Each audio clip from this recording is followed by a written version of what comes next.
La Casa Salvador de Calella, de la plaça, va començar a començaments del segle XIV amb la compra de solars per poder desenvolupar totes les seves activitats en el nou mercadal de Calella.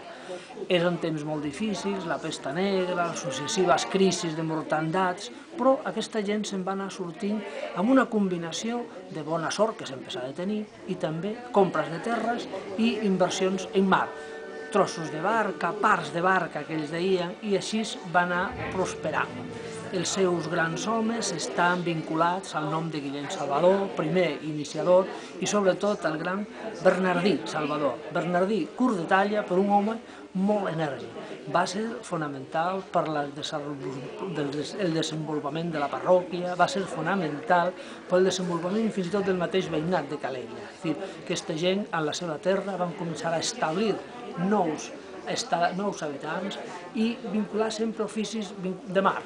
sigui mestres d'aixa, sigui mestres de cases, sigui també alguna gent pescadora, i amb aquestes activitats van poder, i portant l'hostal de Calella, l'hostal del Camí Ral de Calella, van poder crear, diguem-ne, aquesta magnífica casa i una expansió que li va mereixer el títol de mercaders plenament consolidats en el segle XVI.